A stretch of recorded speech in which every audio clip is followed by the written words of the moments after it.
This is a walkthrough of the laundry machines that are available for use on board the Disney Treasure cruise. We found this helpful as we weren't sure how many clothes to pack.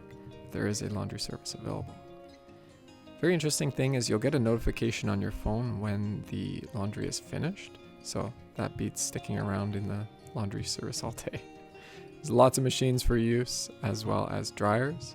This did fill up on some of the at-sea days, but the port days not so much. There's also iron boards and irons available, and you can purchase soap if you didn't bring any with you. There's a few different options here, and of course you can scan your magic band.